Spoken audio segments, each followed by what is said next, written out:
এরপরের সেকশনে আসি। ফার্স্ট আমরা এগুলো করে ফেলবো। এখানে জাস্ট একটা ইমেজ আছে, ইমেজ জুমিং ইফেক্ট, এগুলো এখন দেখাবো না, এগুলো কাস্টম সিএসএস এর পার্ট। ফর্মটা এখানে যে আইকনগুলো আছে, নরমালি এই আইকনগুলো ইউজ করতে এখানে কাস্টম সিএসএস করতে হবে, এলিমেন্টরে আইকন অ্যাড করা যায় না। এখন আমি এলিমেন্টরের ম্যাক্সিমাম ফিচার ইউজ করে কেমনে কাছাকাছি করা যায় এই জিনিসগুলো দেখাচ্ছি। তো এর কারণে কাস্টম সিএসএস এর পার্টগুলো এখন আপাতত স্কিপ করে সামনের ভিডিওগুলোতে ওগুলো ট্রাই করবো আর কি। যেগুলো সচরাচর ইউজ হয় যে জিনিসগুলো, সেগুলোতে কাস্টম সিএসএস যেগুলো প্রয়োজন ওই জিনিসগুলো আমি কোড করে আপনাদেরকে ওগুলো দিয়ে দিব, বা ভিডিও দেখে দেখে আপনারা ট্রাই করতে পারবেন যখন এই রিলেটেড কোনো সেকশন হয়তো বানাতে হচ্ছে ক্লায়েন্টের জন্য, এই আর কি। এরপরে এই সেকশনে দুইটা কলাম নিলাম, আর এখানে এই যে টাইটেল আর শর্ট টাইটেল আছে, এই দুইটা জিনিসও নিতে হবে। তাহলে আমি কি করবো, এই সেকশনটাই কপি করে নিয়ে আসি, তাহলে আমার সময় বাঁচবে আর কি। এখানে ডিরেক্ট পেস্ট করলাম, এটা ক্লোজ করে দিলাম, আর এই ক্যারোসেলটার প্রয়োজন নাই। এরপরে এই যে সেকশন, এই সেকশনের উইথ 1300 পিক্সেল আছে, এটাও ফুল উইথ। ওকে, এখন এটার নিচে আমাদের আরেকটা কন্টেনার নিতে হবে, এটা ডুপ্লিকেট করে নিলাম জাস্ট, নিয়ে এই টাইটেলটা আমি রিমুভ করে দিলাম, কারণ এটার মধ্যে আবার দুইটা কলাম আছে, কলাম বা কন্টেইনার পাশাপাশি। তাহলে এই মেইন কন্টেইনারের মধ্যে আরো দুইটা নতুন কন্টেইনার নিতে হবে, একটা দুইটা। সিম্পল বিষয়, এখানে না বোঝার কিছু নেই, জাস্ট হেডিং এরকম আছে, আর এখানে এইটুকের জন্য দুইটা কন্টেইনার নিলাম। এটা সেম, এটা একটা নিয়ে এটার মধ্যে দুইটা দিয়ে দিলাম। ওকে, এখন এই কন্টেইনারের মধ্যে আমাদের এই ফর্মটা থাকবে আর কি। এখানে একটা ব্যাকগ্রাউন্ড আছে, ব্যাকগ্রাউন্ড কালারটা আমরা নিয়ে নেই, কালার ছিল, আচ্ছা কালার ছিল, এটা একটু প্রবলেম হচ্ছে, কালার ছিল আর ইমেজ ডাউনলোডার। ওকে, সরি, এখানে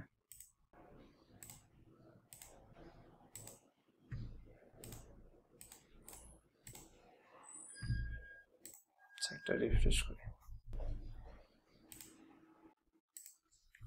কপি। এরপরে এই কন্টেইনার ধরলাম, এটার মধ্যে পেস্ট করে দিলাম কালারটা, ব্যাকগ্রাউন্ড। এরপরে একটা টাইটেল আছে, দেন একটা শর্ট টাইটেল আছে, কপি পেস্ট। এখানে এই জিনিসটা কপি করার কারণে এটার যে জেসন কোড কপি হয়ে গেছে, তো এটা গেল কপি, এটা ডুপ্লিকেট করব, এখানে দিলাম, দেওয়ার পর এটা টেক্সট সাইজটা ছোট করে দিব, 16 পিক্সেল 400 বা 18 পিক্সেল দেওয়া যেতে পারে। আচ্ছা, এটার কালারটা সরি, টেক্সট কালারটা রাখলাম, আর এটার গ্যাপ আমরা 0 করে দিব, কাস্টম ভাবে আমরা এগুলার গ্যাপ ফিক্স করে নিব। এবার পেডিং মোটামুটি বলা যায় লেফট রাইটে 30, টপ বটমে 50 পিক্সেল আইডিয়া করে আমরা দিয়ে দিব। আপনি চাইলে সব অ্যাকুরেট মেপেও দিতে পারেন, টপে 50 দিয়ে দিলাম, বটমে 50।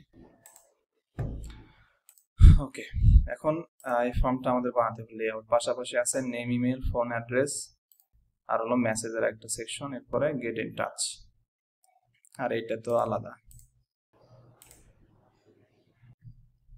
এই জিনিসটা নর্মালি এখানে রাখার কোনো প্রয়োজন নেই, এটা উপরে রাখাই ভালো। এই পাশে আনতে গেলে আবার একটু ঝামেলা আছে, নর্মাল ফর্মটাকে বানাই। এলিমেন্টরের ডিফল্ট একটা ফর্ম, এটা হলো এলিমেন্টর প্রোর ফর্ম উইজেট, এটাই ড্র্যাগ করলাম, এখানে ড্র্যাগ এন্ড ড্রপ করে ফর্ম বানানো যায়। এর আগেও আমরা এটা ইউজ করছি। তো এখানে নেম আছে, ইমেইল অ্যাড্রেস, ইমেইল অ্যাড্রেস, পরে ফোন, শুধু অ্যাড্রেস, ফোন,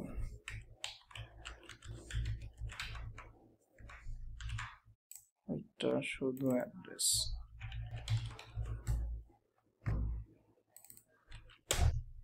আচ্ছা, ফোনের এখানে দেখেন টাইপ একটা অপশন আছে। টাইপটা কি হবে? ফোনের জন্য চাইলে নাম্বার দিতে পারে, আর অ্যাড্রেসের জন্য অ্যাড্রেসের টাইপ নর্মাল টেক্সট। আর এখানে ইমেলটা ইমেইলে হবে। নেমের জন্য নর্মাল টেক্সট টাইপ ইউজ করছি। এই মোটামুটি কয়টা 4টা ফিল্ড আর এটা 5টা ফিল্ড আছে। 5টা ফিল্ড আমাদের হয়ে গেছে। তো এখন পাশাপাশি নিয়ে আসবো কিভাবে? এটা সিম্পল। এখানে ক্লিক করার পর এখানে কলাম উইথ দেওয়া আছে 100%, মানে ফুল এরিয়া পাওয়া গেছে। তো আমাদের এটা 50% আছে। 50% এটা সবগুলো উপরের 4টা 50% দিয়ে দিব। আর নিচের যে টেক্সটের এরিয়া এটা তো ফুল উইথে আছে, এর কারণে 100% হবে ওটা। আচ্ছা, এখন আমাদের কিন্তু কোনো লেভেল নাই, এগুলো হলো প্লেস হোল্ডার, মানে এই যে মাঝখানে যে টেক্সট এটা, এই লেভেলগুলো আমাদের প্রয়োজন নাই। এটার জন্য লেভেলটা হাইড করে দিব। ওকে, ইমেইল, এগুলোর টেক্সটের ফন্ট এরিয়াটা বেশি বড় হয়ে গেল, কারণ কি আমরা উপরে যে কোড করছিলাম এই কোডের কারণে সম্ভবত নিচেরটা হয়ে গেছে। তো এই কোডটা আমরা একটু দেখি কি করছিলাম। সিলেক্টর দেন ইনপুট দিয়ে কোডটা করা হয়েছে, তাহলে তো বাইরের কোনো কিছু পাওয়ার কথা না। আচ্ছা, আমরা এটা ফিক্স করতেছি। স্টাইলটা আগে করি। তো এই স্টাইলে গেলাম, ইনপুট, এগুলো হলো ফিল্ড, এক একটা ফিল্ডে আমরা যাব। তারপরে ফিল্ডের টেক্সট কালার কি হবে? ডার্ক কালারটা আছে, এটা দিয়ে দিলাম। কিন্তু এটা প্লেস হোল্ডারটা একটু লাইট থাকে আর কি, ট্রান্সপারেন্সি কম থাকে। আচ্ছা, ট্রান্সপারেন্সি বলতে এখানে দেখেন কালার দেওয়ার পরও এই যে লেখাটা একটু হালকা হালকা দেখা যাচ্ছে, মানে এটা ট্রান্সপারেন্সি একটু কমায় দেওয়া আছে। এটা কাস্টম সিএসএস করে ফিক্স করা যায়, এটা আমরা এখানে করে ফেলতে পারি চাইলে। সরি, অ্যাডভান্স, এখানে যাব input place holder, opacity important, এখন পেয়ে গেল। তো এইটুক কোড লেখা লাগবে আর কি।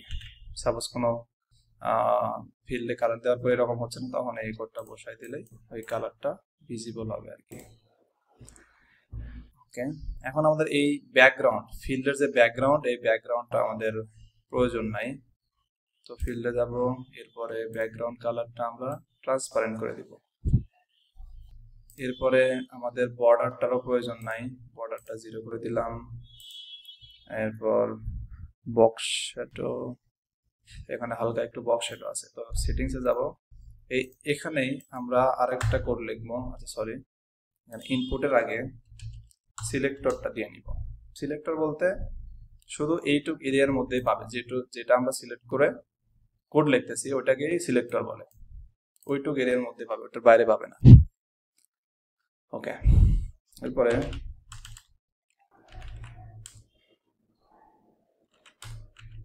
ইনপুট বক্স শ্যাডো নান করে দেব, ইম্পর্টেন্ট। তাহলে হালকা যে দাগ ছিল ওটা চলে গেল। আচ্ছা, এখন এখানে জাস্ট বর্ডার আছে শুধু নিচে, তো এটা আমরা কেমনে দিব? আমরা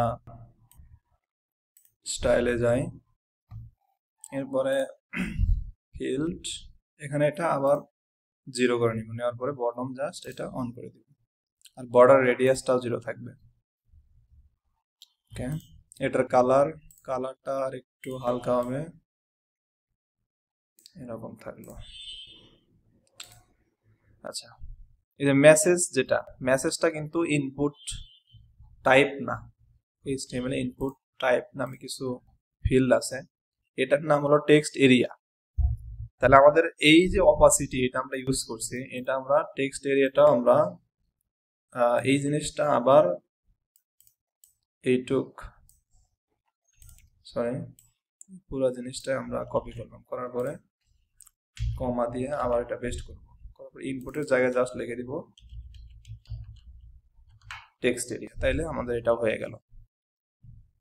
আচ্ছা, এখন এই ফিল্ডটার বেশি বড় হয়ে গেছে হাইট, এর কারণে এটা নিচে নামে আসছে। তো এই ইমেইল অ্যাড্রেস আর ফোন এই দুইটা। তো আমরা এটার হাইটটা একটু ঠিক করে দিই। তাহলে ইনপুট, আচ্ছা এই টেক্সটগুলা সিএসএস গুলা না বুঝলেও হবে, জাস্ট হলো আমি যেটা করতেছি কোডটা দিয়ে কি কাজ হচ্ছে ওই কোডটুকু জাস্ট হলো কপি পেস্ট করে ইউজ করলেই হবে। আচ্ছা এই কোডটা আমি একটু নিচে লিখি।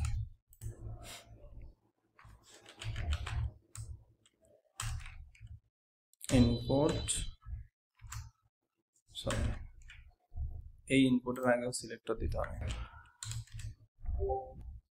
ইনপুট এটা হলো height 40 pixel, important.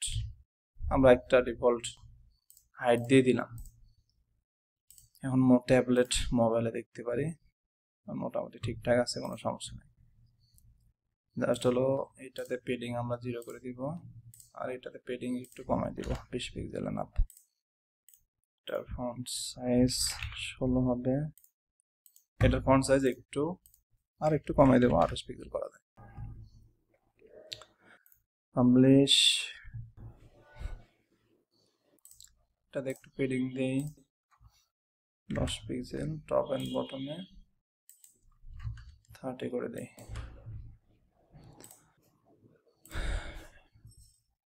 ট্যাবলেটে by default যেরকম আছে এরকম, বা এটার ফন্ট সাইজ আর একটু কমান যাইতে পারে 30। এটার টপে আমরা একটু মার্জিন দেব 20 পিক্সেল, সেম ভাবে এখানে আমরা টপে 20 পিক্সেল দিয়ে দিব, বা এখানে হয়তো আর একটু বেশি গ্যাপ আছে 30 পিক্সেল দিই। আর লাইন হাইট গুলা একটু বেশি আছে, লাইন হাইট না মানে একটা ফিল্ডের পর আর একটা ফিল্ড এর যে গ্যাপ, এটাকে আমরা দেব স্টাইলে যাওয়ার পরে রো গ্যাপ একটা অপশন আছে, এটা বাড়াই দিলেই হবে। এটা 50 পিক্সেল করে দিলাম। গেট ইন টাচ বাটনের নাম, তো এই যে বাটনে ক্লিক করলে কন্টেন্টে গিয়ে বাটনে ক্লিক করতে হবে, এখানে টেক্সট চেঞ্জ করতে হবে গেট ইন টাচ। এটা বড় করে দেই, এটার ফন্ট সাইজ একটু বেশি আছে, স্টাইল বাটন, বাটনের ফন্ট সাইজ আমরা এখান থেকে বেশি করে দিব 20 পিক্সেল। এরপরে বাটনের লাইন হাইটটা আমরা চাইলে বেশি করে দিতে পারি যাতে বাটনের পেডিংটা একটু বেশি বোঝা যায় 55। আর এটা ফুল উইথ হবে না, বাটনটা হবে পজিশন লেফটে থাকবে এরকম হয়, জাস্ট হলে একটু পেডিং দেওয়া যেতে পারে 15 পিক্সেল টেক্সট পেডিং, বা সরি 10 পিক্সেল দিলাম, আর লাইন হাইটটা আর একটু কমাই দেই যেহেতু পেডিং দেওয়ার পরে পেডিং পারফেক্টলি কাজ করতেছে। আর লেফট রাইটে আমরা পেডিংটা আর একটু বাড়াই 30 পিক্সেল করে দিলাম। এখানে যে আরেকটা ছিল এগ্রিমেন্টের যে একটা চেক বক্স, এটা দিলে তারপরে ফর্মটা সাবমিট হবে। তো এটা আমরা এই জিনিসটা অ্যাড করি, এটা একটা ফিল্ডের নাম, এটা আমরা অ্যাড নিউ আইটেম, এটা আমরা টেক্সট এরিয়ার পরেই করব। এটা কি হবে, এটা হবে হলো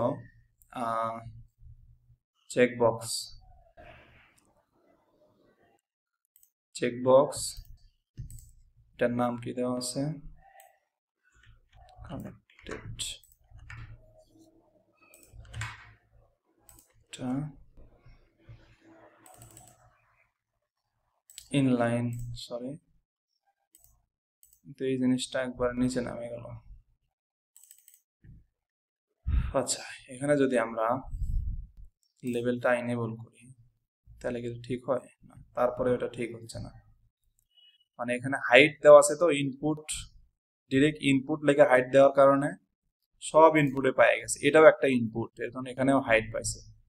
তাহলে আমরা এই ইনপুটের হাইটটা আমরা, এটা হলো চেক বক্স, চেক বক্সের হাইটটা আমরা এখান থেকে আনসেট করে দিব, সিলেক্টর ডট ইনপুট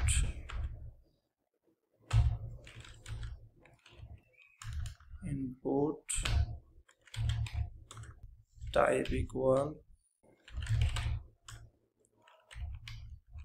checkbox, এটা আলাদা আলাদা ভাবে ধরার জন্য। যদি আপনি চেক বক্স, এখানে চেক বক্স হলে চেক বক্স, নাম্বার হলে নাম্বার লিখবেন, তারপরে ডেট হলে ডেট, ইমেল হলে ইমেল, তাহলে জাস্ট ওই স্পেসিফিক জিনিসটাতেই ওটা সিলেক্ট হবে। তারপরে এখানে আপনি যা লিখবেন সেটাই শুরু। আপনি চাইলে হাইট 0 করে দিতে পারেন, ইম্পর্টেন্ট। হ্যাঁ, আমাদের হাইট তো 0 হবে না, 10 পিক্সেল দিয়ে রাখলাম আপাতত।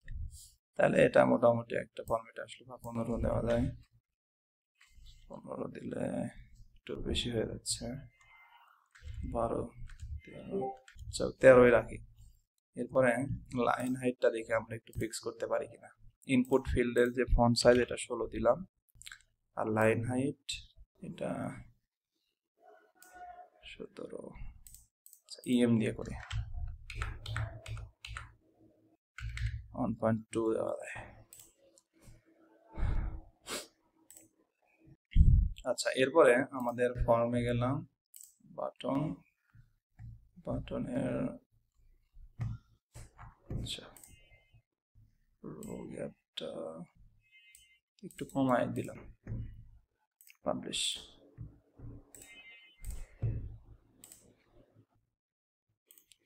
আচ্ছা, এখন দেখেন টেক্সট এরিয়ার সাইডে হালকা একটু শ্যাডোর মতো দেখা যাচ্ছে, এই যে দুই পাশে। এই শ্যাডোটার জন্য আমাদের এই কোডটাতে একটু আপডেট করতে হবে।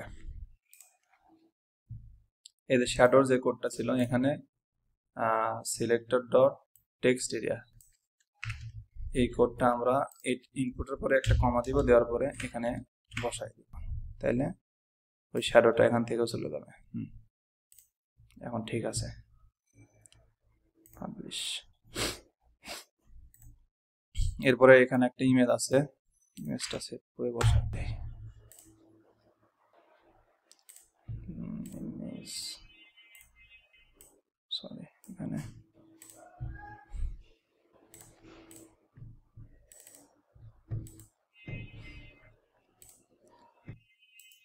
ওকে, পাবলিশ।